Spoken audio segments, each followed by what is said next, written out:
Let's see, Facebook doing things. Yeah, it does. Cool. Let's do things like this.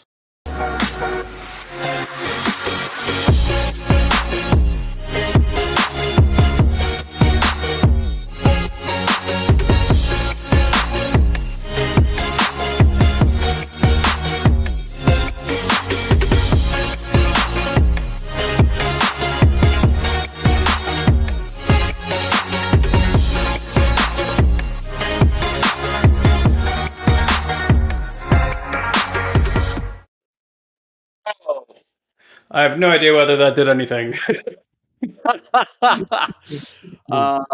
It looks like people are on it. You're here with us, but I don't know where it is on Facebook, so we'll start with this and hopefully that it worked. All over the place, I believe. Cool. Welcome Hey, everyone. Oh, cool. We can actually see people commenting. Can you guys? We're testing like a brand new system right now. So I see Kim Stewart wrote "Hello, lovelies," but if anyone that's watching can just write in there wherever you're writing, and yeah, let us know that what you're hearing, seeing, etc. Just so we know that this is working. look what we can do.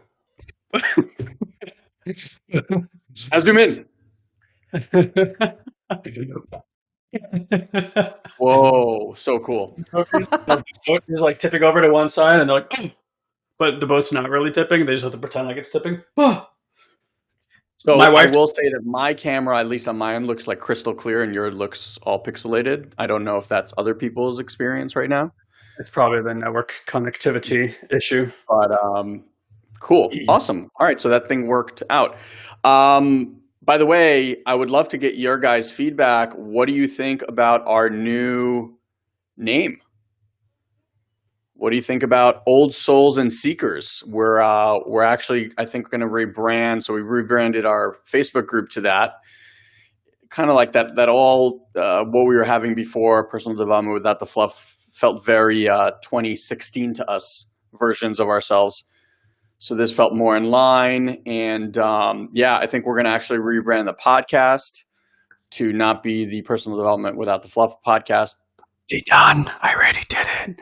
It's already done. Sorry, I'm catching you up on things then. So now we're gonna go after Old Souls and Seekers, which I kind of think I'd love to hear from you guys, obviously, because you're our base here. But I'd love to think like, what does that Old Souls and Seeker make you feel like? No, Satori Prime is absolutely going to be, but for the group name and stuff like that, we wanted something that actually says what we're about today. And it felt like our audience, I can just share my experience, but when I hear or someone tells me like you're an old soul, and obviously I feel like we've all been hearing that for a long time. This isn't something that someone just tells you because you got gray hair. It's more of like a way of being that you carry yourself with. I was saying to Guy, I always it was like a badge of honor for me, or like if someone called me a seeker, it was a badge of honor for me. So, and I feel like that's kind of how it is for most people. So, that's who we want to talk to. And oh, cool! Did you just highlight that? Yeah, I can do that too. That's cool. We're learning. We're learning on the fly here as we use this new platform. But yeah, that's it just resonated for us. I hope it resonates for you guys because I think it's the responsibility of the old souls on this planet to create the shift that I believe is going to take place. I think that we both believe is going to take place over the next 2, 3, 4, 5 years. I don't need to tell you that the world is going through some massive, massive transformation right now.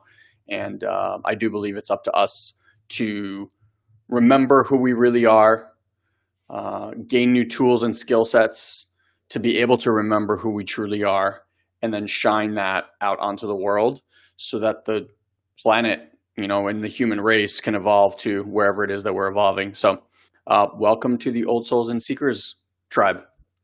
When somebody calls me an old soul, I get that feeling of like, I bet you say that to all the boys. Ooh, I get like that. Oh, like I feel good about myself, but I don't want to tell them that I do. That kind of feeling. So yeah, we were having a conversation, and we're like, so who do we really talk to, and how do we really feel, and who are our clients? And we're like, all our clients are old souls, and there's just like that. it's like when you're a veteran of a certain experience, however you guys believe about past lives or whatnot, but when you're a veteran of an experience, right, like being in the physical body, there's what Elon and I have come to, which is like you're not really learning per se. It's like you're remembering what this meat suit has had you forget. So a lot of times when you're going through transformational experiences, they're kind of like new but kind of old at the same time. You're like, I kind of this. There's something familiar about this, even when you're dealing with weird and alien type of things. You're like, this is all part of the lineage of being human in different ways. And if you know things about the Akash, right, and how energy works, it's very much kind of like stored here on our planet. So it would come to pass that even as you upgrade or move through different machinery, you would have access to these things, and that's what it feels like for us. So yeah, I'm really excited actually about this new name. I feel like it opens up a different type of energy that we get to speak into, who we get to bring on our podcast, who we get to work with, all that kind of stuff. So hopefully you guys feel that way too. Yeah, and speaking of podcasts, if there are any people like authors or other people you hear on podcasts that you think Guy and I would resonate with, and that we should share with our community here now at Old Souls and Seekers, then please make those introductions. We love talking to interesting people. We both love to read. So what I tend to do is actually like read a bunch of books and then reach out to those authors and bring them out onto the show. So yeah, if you know of anyone, please don't hesitate to share them with us as well. All right, so Let's shall we bang jump on. in and Yeah. share some things? So we haven't been with you guys in quite some time, and I feel like we're in some hyperbolic chamber of transformation and openness over the last, like, I don't even know how long. I don't even know what day it is anymore, to be honest with you guys. Um, but we are very much looking forward to our live event that is happening here Friday, Saturday. So just in a matter of a few days. If you haven't gotten your tickets yet, there's still spots available. You can just head over to satoriprime.com/live, satoriprime.com/live. I believe ticket prices are about to go up again. So just go and grab a ticket. And again, I've said this in a bunch of videos that I've made recently, but like, if money is the only reason that you're not planning to attend the event, and I mean this from the bottom of my heart, this is not just some empty words, please reach out to me. We will have a conversation. We will figure out a way to make this work for you. But if your only thing is like, oh my God, I really want to be there, but money, contact me. I know this event isn't expensive to begin with. We've priced it really, really nominally so that everyone can join. And if that's still not good enough for you specifically, put all the bullshit conversations you have in your head about I'm not worthy of investing in myself. I'm not worthy of asking for help. I don't even know that I can ask for help. I'm going to be a nuisance. All that stuff that's radiating in your head, I'm going to ask you to just park it over there and ask for help. Okay? Because like I said, this is bigger than you and I. We'll remind you guys again about the event at the end, but for now, we called this one "How to Make Things Easy and What to Do When You Get There." So, talk a little bit about what's been going on for you, and then we'll see where that leads. Oh boy. Yeah, I can share some interesting things that have been opening up for me.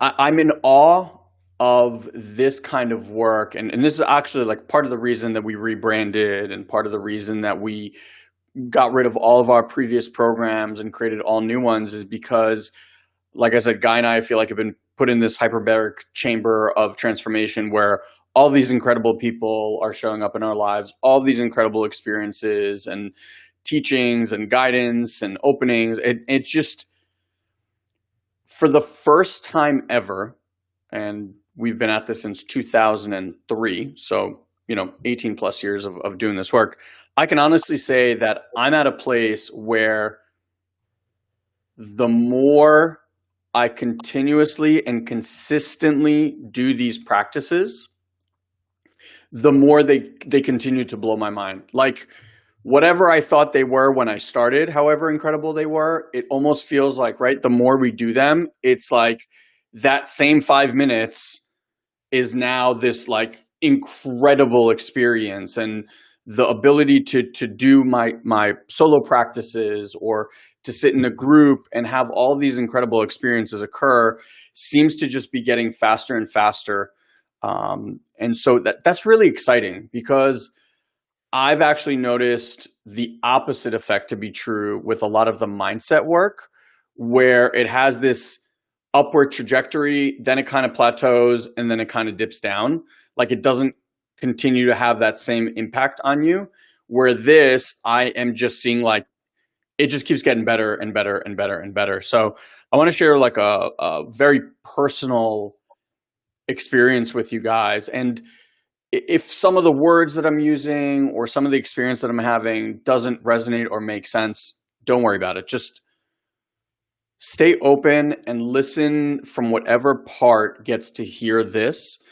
Um, as I share this story, maybe notice if certain parts are being triggered, and just be with those parts. There's nothing to fix or nothing to overcome or nothing to, like, you don't have to understand. It's just be in the experience, right? I'm going to transmit something to you guys. About 3 or so weeks ago, I was in a weekend program that Guy and I are in for 2 years, and we did this exercise. It was the most uncomfortable exercise I've ever done in my entire life. I've done many, many exercises. The exercise, the intention of the exercise was that when someone, Buddha used to say, like, when people shoot arrows at me, I can turn those arrows into flowers. So the idea of the exercise was that when someone's saying something personally at you, like a personal attack, you have this ability to take that and diffuse that energy, almost like, imagine like you're diffusing it through your energetic field, and then you ground it. And so that arrow doesn't actually pierce in here, it kind of gets diffused. That was the intention. Now, in order to do this, one person had to receive the attack and the other person had to give the attack, and then we switched. I would love to tell you that one was easier than the other, but both were the most fucking uncomfortable things I've ever done. Like, I thought one would be easier, but they were just both miserable. And what I noticed is the attacking of others was specifically unnerving for me. And I knew it was an exercise, and like, you're making this stuff up, so I'm not like actually attacking, but that the physical beingness, like that feeling that came over me was very, very uncomfortable. So I ended up working in an additional section. Yeah, that sounds awful. It was not great, but it led to great things. So this is, just stick with me on this. So after that exercise that made me feel so uncomfortable, we had these like lab where you could pick one of 8 things, and one of them was to work with this instructor specifically on this. So I want you to get it. I'm scanning the 8 and I'm reading, and I'm like just listening to my body. What's my body wanting? And every time I would get my finger to that place, everything inside of me is like, no, no fucking way. We're absolutely not doing that. And then I would just move to the next one and be like, ah. And I would scan back. Like, no, we're not fucking doing that. No, and I was like, all right, that's the one we're doing. So I go into this lab, and I ended up working directly with the guy that was running it. And so he had me attack his weight.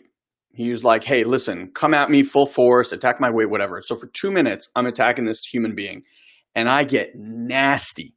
Like, the longer I'm doing it, the nastier I'm getting, and I'm watching as words are hitting him. Like, there were some that he could like diffuse, others kind of were like a lot more harder to diffuse.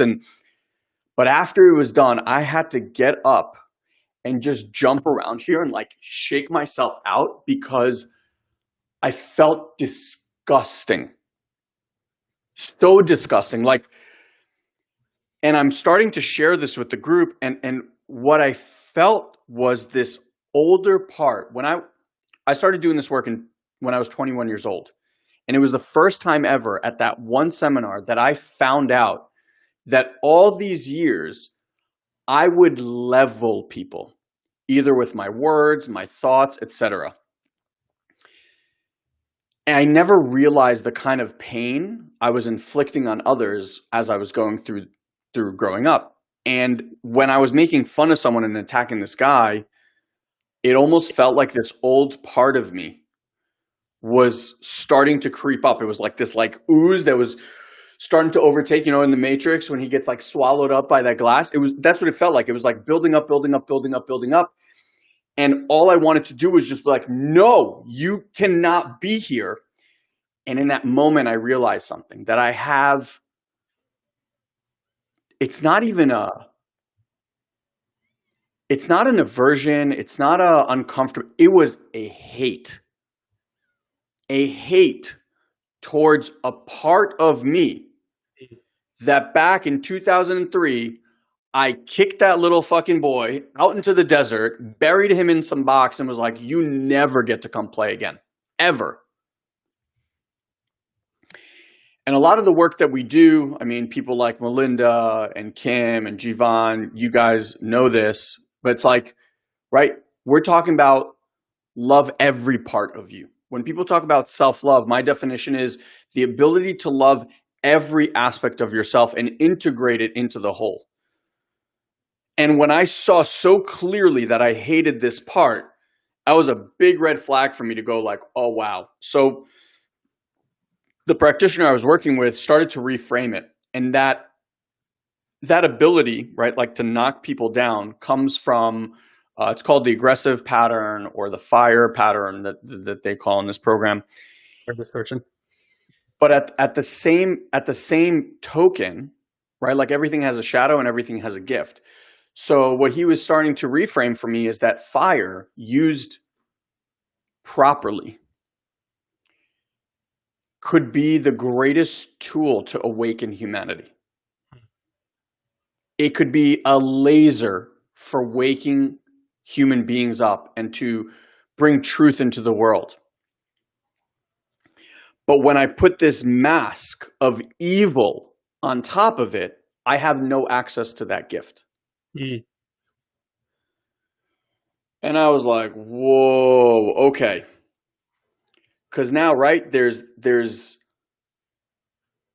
the reframe, and as this is reframing, with a lot of the work that we do, it's energetic. So I'm feeling like in my system, new pathways start to open up, and new things are moving and shifting. Now, having that be a concept and then having it be an as lived experience, two very different things. And so I realized that what I get to practice is to go in and start to find a connection with this part. So I'll walk you through this really cool story that happened. I was working with an IFS therapist, and I start to see this part, that part, right, that I kicked out into the desert, and I see a 5 or 6 year old version of me on fire, literally like superhero style, like this boy is on fire. And what I want to do is I want to walk over there and actually make a connection with him. But I have these other parts of me that are like, you cannot go over there because if we go over there, we're going to die. He's going to hurt us. So I do some intermittent stuff here to eventually convince these scared parts to at least look and make a connection, like so that part sees that we're looking at him, right? And as I see him, I kind of send this like telepathic message, hey, I want to connect with you. And I watch this boy put out his arm and take the fire off his arm. So like he keeps the fire on his body, but the fire's coming off his arm. And he like reaches out his arm to me to like connect. So we start walking over there and I make a connection with him. And this is the part that just floored me. So mind you, right? Like this part in my mind would destroy people. And I knew why, because I have this story that I grew up with that I'm a loser. So if I ever perceived anyone in life that was better than me in anything, it would really activate me. It would be like the worst kick in the nuts feeling. So this part got created to protect that hurt from happening. So he would just go out there and annihilate people, like whether in thoughts or actions or whatever, to bring them down to a level that I was comfortable with. So I go to this little boy who's on fire and I say, hey, why do you have the need to hurt people? And imagine a 5-year-old kid looking up at you like this and going, I never wanted to hurt anybody. And I melted because I realized that I was the one that made this little boy go do all of those horrible things. He never wanted to do that, but he had a job, and that job was to protect me. And the way that he protected me was by destroying these other people, but he never wanted to do that. And I remember feeling so bad in the moment that I looked at this little boy with like heartbreak and compassion and empathy. And I literally shifted from a place of hatred and anger and fuck you and you don't get to be here anymore to just like, oh my God, I'm so sorry. How could I have done this to you? And then I eventually have him notice me, like me, older me now, and let him know that I don't need that level of protection anymore. To which he responded, then what do I do now? And when we do this parts work, I have this like big mansion where all the parts get to come and like play. And so I invited him back into this house that he was never allowed in. When he walked into this house, he had this bewildered look on his face, like, what am I supposed to do? Like, can I stay? Am I like here to go? Like, and when he realized that he could stay, I can only describe this to you because it's, it was just a felt experience, but you know that feeling when you sit in front of a fire on like a cold, snowy day and the lights are low, you have like a hot drink in your hand and you're just like feeling the fire and it's just so warm and cozy. It was like that feeling started to explode in my heart and then reverberate through my entire body. And ever since that day, and this was probably like 2 weeks ago, ever since that day, my experience of being alive has been so incredibly different. The way that my kids are around me, the way I show up with client, like all of it, just this incessant part that was always looking for, are they better? Are they better? Do I have to control? Like all of that is gone. And instead, I'm experiencing peace. I'm experiencing like a slowdown and a quietness, both up here and in here. So I'm thank you, by the way, for listening, and thank you for letting me share that story because, again, I've been doing this work for 18 years, and it took me all that time to be able to a see that part, and B, have the ability to go and do that level of work. Never in all the mindset times that we've done have I ever had that experience internally. And what I want to offer you guys is maybe like a takeaway here is this. That to me is the definition of self-love, is the ability to find those things in yourself. Because when you heal those aspects of you, they no longer run you. If you try to overcome them, it will just be another Band-Aid that you're putting on this thing that will continue to run your life. So, Yeah. Lots of good questions. I saw yes. Matt, and by the way, congratulations. I read your story with your wife, so congratulations on your newborn. He's a brand new papa of under 2 weeks, and they Aw. had a hell of a labor story. So I hope your wife is doing well.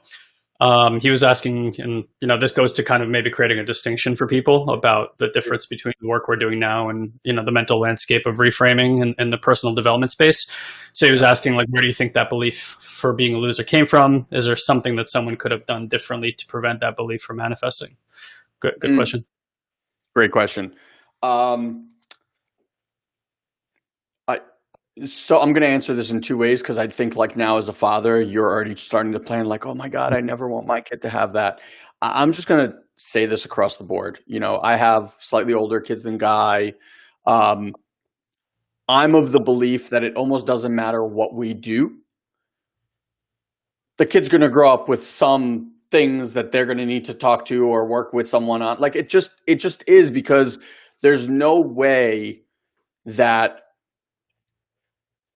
before or even after language that you're always going to be able to provide your little one with the needs, because you don't know what those needs are at any given moment. So it's like a best guess, right? And if you give them this thing, you're offsetting this thing if you're doing that. So as a parent, I just want to offer to everyone, like, if you love your child, like, I mean, like, just love your child and are there for that child in the best way that you know how, that's already doing it 99 point something percent better than most parents on planet Earth. If I can interject here, right there, again, from looking at the Akash and how souls come in, the soul does come in for a particular experience and even chooses the designated parents in order to have that experience. Yeah. So the old paradigm was kind of about it was less about learning about your child, right? If you kind of look at the way that society has been designed, it's been designed around media, government, whatever, setting the precedents for kind of social norms. Like these are the norms that we all follow. And then we all kind of, abide by these norms, police each other through these norms. So there was a norm under which a human being was supposed to be, a good human and a bad human.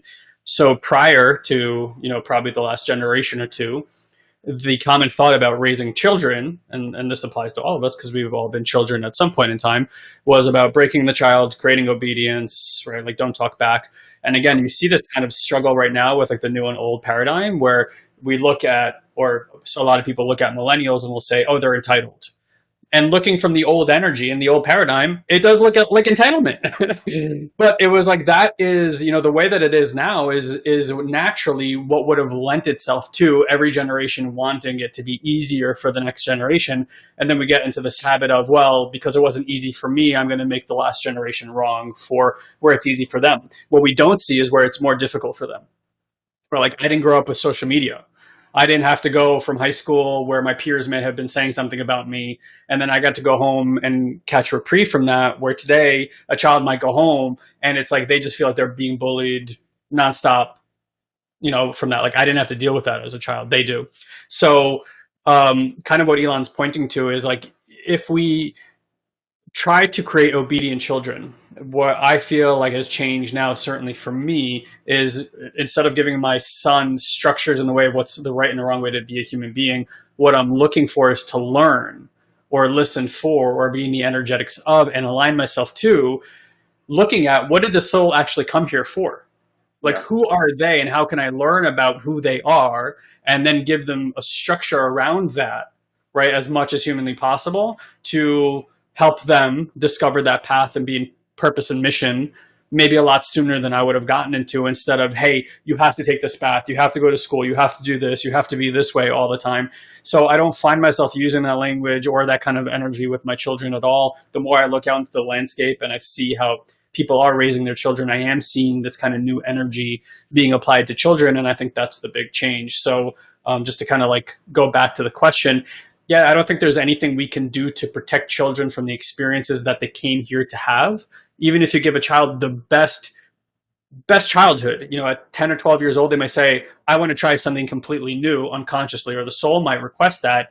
And they might go into like a really dark space just to get a different shade of life and perception, just to come back to the foundational training that they had so they can actually have a feeling of gratification and honor that it wasn't just given it to them, but now they had to like humbly come back to that and like almost accept it versus just being given that thing, right? So you really like just never kind of know. We always kind of want to work with where people are versus trying to get them to where we think we want them to be.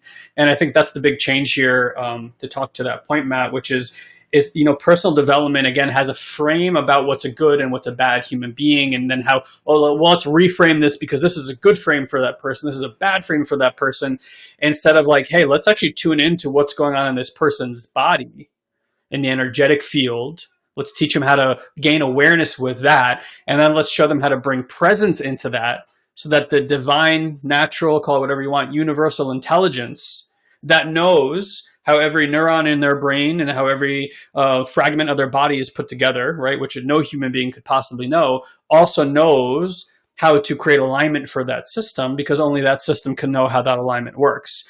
So our work today is less about telling people, oh, okay, reframe it this way, oh, now you're good, and you can have this conversation. And that stuff is effective to a point. It's more about, let's create an environment where healing can just naturally happen for a human being. Yeah, Matt, I want to just give you a great example of this. So obviously, Guy and I are blood brothers. We were 2 years apart. We grew up in an incredibly loving home. Like our parents loved us. You know, they were there. We were the only ones that we got to rely on each other. Like we had for all intents and purposes, an unbelievable childhood, right? Like our parents are happily married. They were kind of always the role model couple for everyone. All their friends like would look to them, and we kind of grew up in that household. Having said that, here's what's interesting.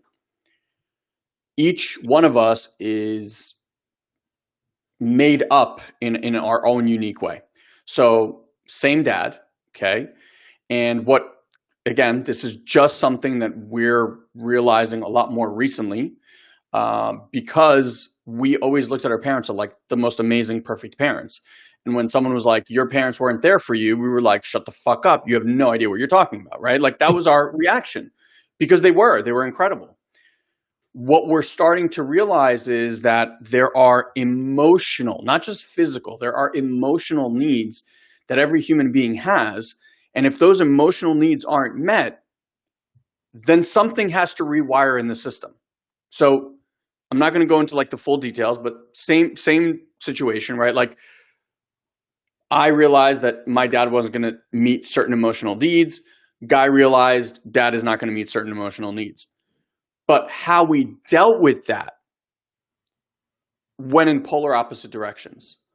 I decided, you know what, like I'm not going to have my needs met here, so I'm not even going to keep trying. I become resigned and I find another angle, right? Like I go to my mom to have those needs met and I'm good.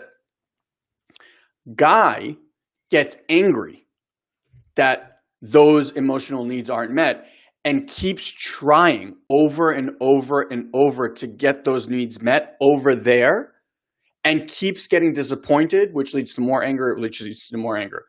Same exact home environment, same exact situation, like absolute opposite reactions.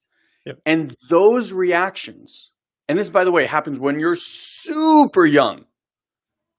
This is like before words even really exist, Mm-hmm.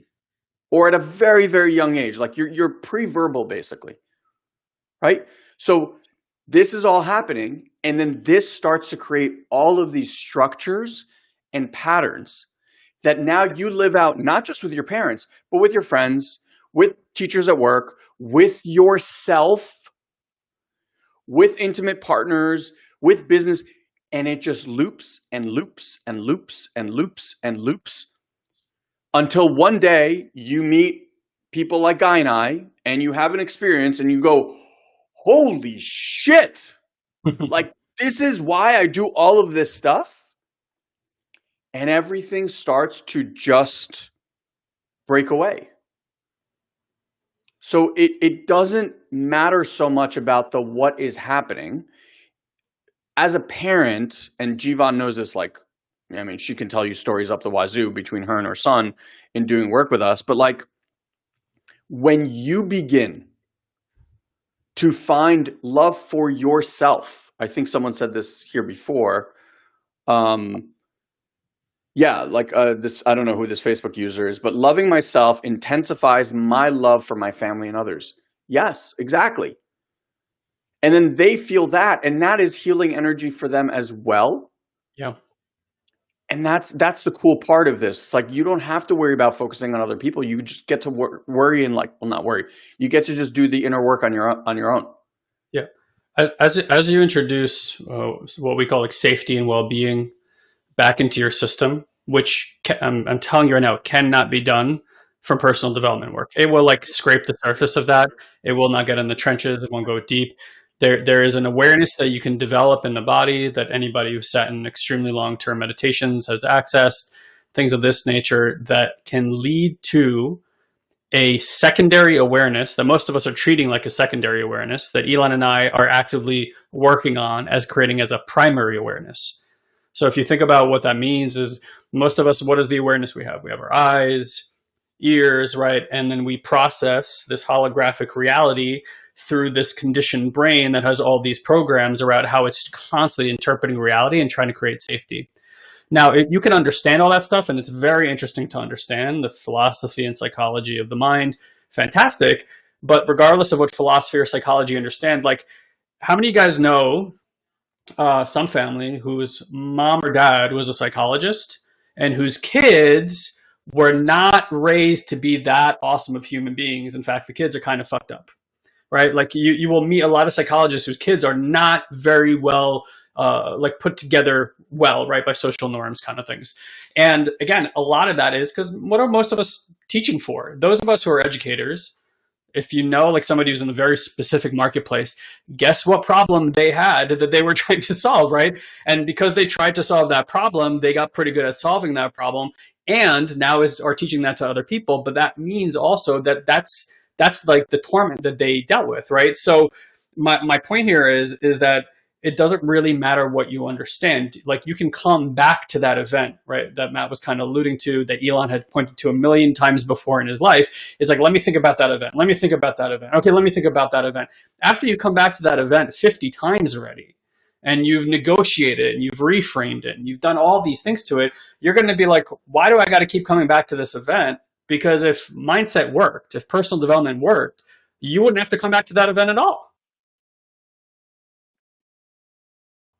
Yourself a loser anymore, or what developed that. Again, that's interesting for the mind, but overall it's not interesting. So if you walk into a room and you get anxiety or you get stressed or overwhelmed by being around a certain group of people, there's no personal development class that's going to stop that for you. There's no amount of money that you're going to make that's going to stop that for you, right? Because there's a unconscious, subconscious response that your conscious mind can't control. So if we don't turn and make this turn that is available big time right now, instead of making all this stuff that's making reality into a cognitive thing to survive, into the secondary way that we look at reality, and instead the sense part of ourselves, the part that animals use to navigate themselves all over the planet, right, all that kind of stuff, as our primary way to start sensing things, when we attune to this part of ourselves, it becomes very clear how healing can actually naturally happen. And all that really does is allow for energy to move and liberate through the system, and for the universal divine intelligence, call it whatever you will, to naturally reorient the system around well-being and safety. We will never understand enough about safety and well-being to get us there, because it's too conceptual. So what Elon's talking about, even though he did this practice with another human being, what he's not mentioning or talking about maybe in great detail is that there was a certain energetic alignment that was being held as a primary awareness, while the mind and the cognitive piece was doing what it always does. So you can see the cognitive piece as a secondary from this primary position. So there's almost like an upper awareness that watches this stuff. And because of that, it no longer has that same hit that you have when the cognition is first. So Elon and I sit in these pockets, right, of this kind of awareness a lot more. Certainly can't tell you that it's our primary. And that's kind of what we're working towards, is making that awareness more and more part of our day-to-day lives. And I'm going to tell you flat out, it just requires discipline, right? Like, you guys know this. You eat a certain kind of food every single day, your body's going to turn into a certain kind of body. You put other kind of fuel in your body, it's going to turn into a different kind of body. That's just different forms of discipline. You can say one is right and one is wrong based on social norms, but at the end of the day, it's just one path of energy leads you here, the other path of energy leads you there. We all get to choose what kind of human we can be. Right now, in my personal opinion, with everything that's happening, it points to that the veil that used to be upon humanity is very, very, very thin. And that these things that used to require an incredible amount of effort to become aware of are suddenly becoming very easy, extremely like palpable, and with just a few tweaks of awareness, which is really what our live event is about giving you awareness of this other awareness so that you can start putting disciplines in place in order to reset the foundation. And for anybody who's been part of our programs, right, and if you want to chime off about it, you can say how your life or how that has impacted you if you wish. And that's really what this Old Souls and Seekers rebrand is about, because we were personal development without the fluff. It was like, hey, let's just fucking get to it. Let's not talk about all the fluffy shit. Let's talk about the stuff that works. That's where that branding came from, and that came from a really masculine energy that Elon and I lived most of our life from, built our company around, and thought success had to come through. When the energy started changing, we found a balance and healing in our systems that we didn't even know it existed, because our primary cognitive had no way of viewing or experiencing the world from that energy. It had literally never even experienced that energy before. So over the last 4 or 5 years, that has been a rebalancing that has taken place. And I could tell you today, when we work with clients, we say less than we've ever said before, right? We don't sit there and tell them how to reframe. And if it's appropriate to do that for where they're at, certainly we can offer that. But what we see time and time again is literally our awareness. Our awareness is creating a certain kind of field. That field allows for a particular experience to arise in that person's system, for something to be seen with presence that has never been seen before. Because presence is there while that part is being seen, the system naturally reorganizes and actually heals itself. Elon and I don't do healing work. We just offer a container in which healing work happens on its own. And you should see the type of headway that people make in their healing that, cognitively would have taken a decade, 2 decades to get there, happens in weeks, days, sometimes hours, sometimes. It is, I'm telling you, shocking for us to see and to even be part of most of the time, because we're like, okay, cool, so that happened, and so if you apply that to yourself, and if you're sitting in these disciplines day in and day out, what we notice, and that's kind of what I named this thing, is like life just gets to kind of be easy. Like when we were getting on, what do we talk about today? We were both like, well, nothing's really going on. And I mean that in a good way. Like there's no drama in our lives. I keep finding myself in this kind of natural pull towards more purification. I don't want to call it purity, because then people think about like purity tests in Christianity and things like that. I just mean like, I don't put bad things in my body. I find myself rarely drinking anymore. I don't find myself wanting to read any headlines. I don't care. I mean, and I don't mean that in a bad way about like what's happening in the world. Like I want to keep feeding my system good things. So I'm going to keep looking at what makes my system vibrate in a good way. Reading headlines doesn't do that, especially for things that I have no control over, right? So it was funny because we're like, we couldn't find a topic because nothing dramatic has happened in the last few weeks. And I'm like, yeah, that's because we're actually sitting in this pocket, in this window of well-being, where it's like healing, and it's not like healing work stops. This is a shift that we get to make as a global community. You don't got to go into the shitter to do healing work. Not anymore. Try that one on for size, because that's new. That's some new shit right there. You don't have to feel bad or go back to an event that makes you feel terrible to do healing work. You can sit in joy and well-being and ecstatic experiences and do more healing work on your system from that energy than you ever could going into the shit. Dramatic pause. It's a big deal. Like that's new for me. Or I can laugh. In fact, I would even offer, before you go into some healing work, try laughing hysterically first. Instead of, okay, let me go into it and it feels really bad and I'm gonna just try changing, try playing with the energy, that actually going into it with joy and enthusiasm and like laughter, or being with somebody else that you can laugh with, and do the energy work, do the healing work, see what happens. Yeah, anything you want to add to this? Monica, if you're still listening, because Monica wrote, my energy is taxed. I feel like my night sky is missing the moon. I would just ask if you can notice your the solar plex area, like here, and see if you notice that there's like a constriction there. You see, like there are things that are happening in our body. These constrictions, tightening, pulsing, squeezing, whatever. And every time one of those happens, the mind goes in and goes, oh shit, something's wrong. I got to fix this. And the mind will start taking you on a roller coaster ride of what's wrong. And you'll run for this or run for that, whether something to numb it, like alcohol or drugs or sex or work or working out or whatever it is. Or it will go into problem solving mode where it's like, I need more of this, I need less of that, I have to do this, right? And it just runs you around like a chicken, and then you end up feeling exhausted because none of that stuff works. So now you're beating yourself up on top of the fact that nothing's working and you're doing all this work. It just like, I suck at this, I'll never figure this out, etc.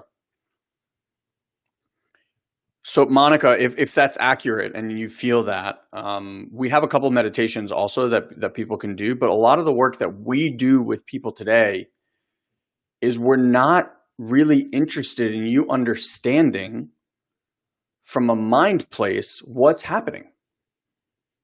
And for some of you, that's really difficult because your mind wants to understand. It wants to know. Elon and Guy, give me the 4-step formula that I can do over and over and over again. And like, how many of those 4-step formulas have you tried? And yet you're still here, searching for yet another one. What if you just gave up that there's some magical 4-step formula to you feeling better? What if instead you went out and practiced new methodologies, simple practices that you can do for minutes every single day that consistently done over a period of time will give you infinitely better results, where every day it will feel like you are getting lighter and lighter. More gifts, more energy comes online, more peace comes online. Your relationships all of a sudden start to shift and you haven't had a conversation or done anything. Like, that's the world that we live in. And so when we called our group like the cutting edge of personal development, that's because this is what this is. For 50 plus years, since the 1970s, all of these guys, the Les Browns, the Wayne Dyers, the Tony Robbins, they've all been preaching basically the same exact message. I'm not saying it's not good. I'm just saying it's old. There gets to be a shift, a revolution into some newness in that world. And the newness comes from you giving up that your mind needs to understand at all times what is happening. I've been in 1.5 hour long sessions with healers and coaches where I sit there, and if at the end of it you said, what happened? Other than describing to you like things that were moving in my body, I have no fucking clue what happened. None. But you know what? I wake up the next day and I feel way better than I ever have. I go into an interaction with my kids or my wife, and there is more love present, more connection present. I start talking to my clients, and in me sitting there with them, they have ecstatic healing experiences. Now I ask you, do I really give a shit what happened in that 1.5 hours that I couldn't fucking explain? Or am I more interested in how is my life being lived? How are my relationships? How is my health? Someone pointed this out in the video, and I've been looking at myself in the mirror recently, and I've actually been thinking that I've been going nuts because I'm like, I feel like I'm getting younger looking. Like I look at my skin and it's like clearer and more healthy, and like my eye. And someone pointed this out in my video. They're like, you look younger and younger in your videos. And this is the beauty of doing energetic work, is because it's doing all this stuff on the inside. It's shedding all of that excess energy, Monica, that in your case is making you exhausted. If you're exhausted, guess what's happening to your body? It is overworking. This is what, leads to more wrinkles, more weight, all of it. But when your body doesn't have any of that stuff to deal with all the time, you just shed years off of your life. Yeah. Tosh Blank is Thank saying you. the same thing. Yeah, you definitely look younger. I feel the same. Like I look at when we started the company and I look at pictures and I look bloated and like tight and all these different things. Like, it's so funny how also these energetic changes will naturally lend to you making what we consider healthier choices. Like I'm suddenly stretching all the time. I never like stretching. Like who stretches? I move my body to open my joints every morning. I look like an old little Asian woman at the park every morning now, just slapping myself and doing all these things. And it's just how it goes. Like this is the body has the capacity to live for many many hundreds of years. Certainly, and guys, like, look, we're not saying we have all the answers at all because certain people are saying here, hey, so it does, these factors don't matter, these factors don't matter. Here's the truth: it all matters. Like having some level of understanding, it does matter. It's very helpful, right? At a certain level and frequency, that really matters. We can't tell you, hey, just do energetic work, but any cake all day long. No, your body's going to fall apart. Or like, eat really healthy, but sit in a house full of chemicals all day long. No, that's going to hurt. You're going to have a problem, right? So it's like all these factors matter and they play together. However, when we focus on a single thing, and what Western philosophy has been really focused on is cognition. Cognition, not consciousness, cognition. How do we think? Does thinking matter? Think, therefore I am, or like that whole philosophy. We're in a time right now where Eastern and Western is meeting, and it's not one is better than the other, because I've said this many times on these programs and other programs, is we have two schools of growth towards enlightenment. You have your waking up work, you have your growing up work. For those of you guys that have been doing personal development for a long time, you've been doing very good growing up work. You may have completely absolved yourself, though, of waking up work, which has to do with the energetics of your body. So just imagine what is possible when you start bridging these two together in terms of the accelerated growth that you can have. And I promise you, when the time is right, you will be led to that kind of work. So if right now you're listening to this program and you're like, damn, that all sounds really interesting, I would love to understand that. Clear, because that's how most of us have been trained to operate, that it's important to understand. We want to take you so far beyond understanding. It's so funny. Every time I talk to Dad now, he's like, so what are you getting out of the program? I'm like, Dad, I have no idea. He was asking me, we're doing these these energetic transmissions right now. He's like, what are you getting out of that program? I said, Dad, I have no idea. But at the end of every transmission, I can't get up for an hour. So something's happening, right? Like this is like an existential experience that I'm having. Now, I've learned through plant medicine work and through doing a lot of energetic healing that honestly, it's very nice to come up with some kind of quip and tell people, hey, this is what I got from doing that work. The reality, though, is you can feel the changes inside. You walk out into the world and you're like, whoa. Yeah. It's like I'm in a different dimension. People don't look the same. I don't feel the same towards them. Like it has been a while. I mean, a while. I'm saying this honestly, since I have driven down the road and honestly, honest to God, have gotten really angry at somebody from behind the wheel. And to my mind, there are situations that happen all the time where people are doing the things that they used to do, that used to make me judge them and get angry at them. And when people do that stuff, honestly, I feel empathy in my system because I can feel the anxiety that is creating that situation for them. And instead of being judgmental, I actually want to sit there and start transmitting love to them to see if something in my transmission can hopefully help their nervous system calm down and maybe get a little bit of new information in their system, because just think about what that does energetically to somebody when they're acting that way. There are certain tribes in Africa that when somebody does something awful like steals or rapes or whatever it might be, that in our society we punish and we judge, they make them stand in the circle while everybody yells at them how much they love them until literally that person has a breakthrough and cries, and it's like it absolves them of all these things. That for anybody who knows Ho'oponopono, right? Like same type of idea there. It's changing the energetics of how it is that we relate to ourselves and how it is that we relate to the rest of humanity. And it has to start, or it gets to start. You don't have to do anything. You have free will. It gets to start with how you feel about yourself. Yeah. And the secret that everybody's living with inside is that people don't feel worthy. Not because they have the big house, not because they have the money, not because they have a million followers online. Those are all projections of a distortion that's creating those things, trying to heal the fact that we don't feel worthy and loved and in alignment with ourselves. So then what becomes possible for this planet when instead of creating those things out of alignment because we don't feel worthy, now we feel safe, connection, well-being, and alignment within our system, and then we go build those things.